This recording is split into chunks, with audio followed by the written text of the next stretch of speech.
Perundang-undangan adalah peraturan tertulis yang membuat norma hukum yang mengikat secara umum dan ditetapkan oleh lembaga negara atau pejabat yang berwenang. Tujuan perundang-undangan adalah yang pertama mengedepankan nilai dan norma, dan yang kedua memberi arah perbuatan masyarakat. Tahapan pembentukan perundang-undangan. Yang pertama ialah perencanaan. Perencanaan diatur pada pasal 15 Undang-Undang Nomor 10 Tahun 2004. Lalu yang kedua, penyusunan. Yang terdapat pada tahap penyusunan adalah pembuatan naskah akademik, penyusunan RUU, dan harmonisasi penetapan. Lalu yang ketiga, pembahasan dan pengesahan. Pembahasan RUU antara lain ialah otonomi daerah, hubungan daerah, pembentukan, pemekaran, sumber daya alam, dan sumber daya manusia. RUU yang telah disetujui oleh DPR dan Presiden disahkan menjadi UU. RUU disahkan Presiden dan ditandatanganin paling lambat 30 hari sejak RUU disetujui DPR dan Presiden. Yang keempat ialah pengundangan. Pengundangan harus menetapkan lembaran NRI, berita NRI, lalu lembaran daerah. Dan yang kelima ialah penyebarluasan. Penyebarluasan dikoordinasikan oleh alat kelengkapan DPR yang menangani legislasi. Asas-asas pembentukan peraturan perundang-undangan dibagi menjadi dua, yaitu asas-asas formal dan asas-asas material. Apabila mengikuti pembagian mengenai adanya asas yang formal dan asas yang material, maka Hamid S. Atamini cenderung untuk membagi asas-asas pembentukan peraturan perundang-undangan yang patut tersebut ke dalam A. Asas-asas formal dengan perincian 1. Asas tujuan yang jelas 2. Asas perlunya pengaturan 3. Asas organ dan lembaga yang tepat 4. Asas materi muatan yang tepat 5. Asas dapatnya dilaksanakan dan 6. Asas dapatnya dikenali. Lalu di sini juga terdapat asas-asas material dengan perincian 1. Asas sesuai dengan cita hukum Indonesia dan fundamental negara 2. Asas sesuai dengan dasar hukum negara 3. Asas sesuai dengan prinsip-prinsip negara berdasar atas hukum 4. Asas sesuai dengan prinsip-prinsip pemerintahan berdasar sistem konstitusi.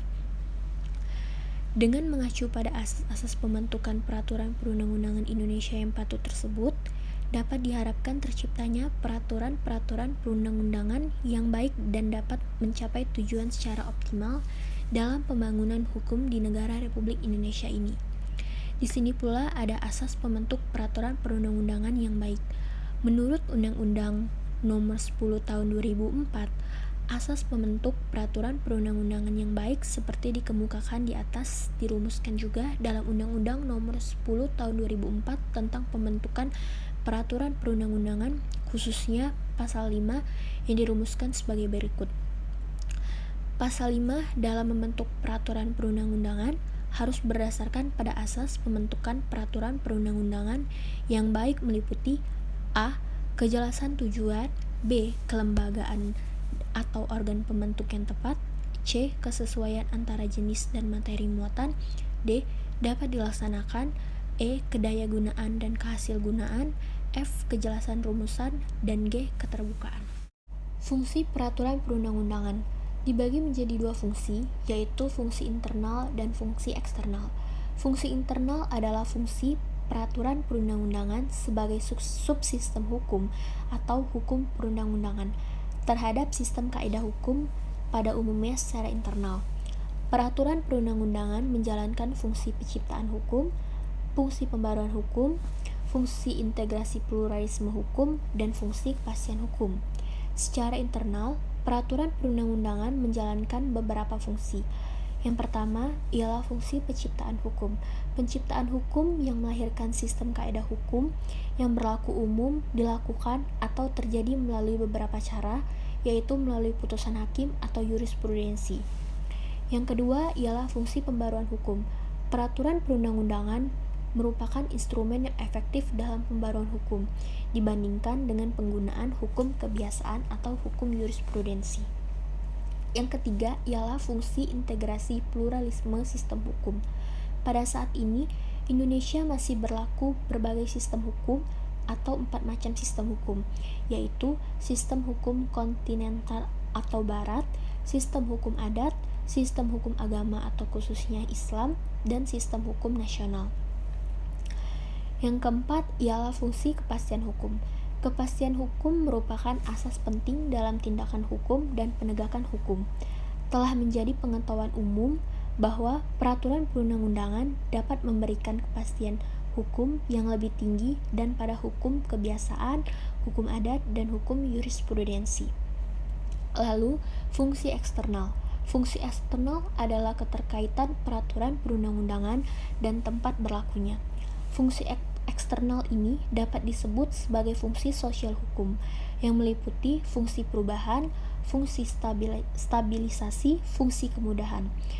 Dengan demikian, fungsi ini dapat juga berlaku pada hukum-hukum kebiasaan, hukum adat, atau hukum jurisprudensi. Bagi Indonesia, fungsi sosial ini akan lebih diperankan oleh peraturan perundang-undangan, karena berbagai pertimbangan yang sudah disebutkan di muka. Fungsi sosial ini dapat dibedakan. Yang pertama, fungsi perubahan. Telah lama di kalangan pendidikan hukum diperkenalkan fungsi perubahan ini, yaitu sebagai sarana pembaruan. Dan yang kedua, fungsi stabilisasi. Peraturan perundang-undangan dapat pula berfungsi sebagai stabilisasi. Peraturan perundang-undangan di bidang pidana, di bidang ketertiban dan keamanan adalah kaidah-kaidah terutama bertujuan menjamin stabilitas masyarakat. Dan yang ketiga ialah fungsi kemudahan. Peraturan perundang-undangan dapat pula dipergunakan sebagai sarana mengatur berbagai kemudahan atau fasilitas.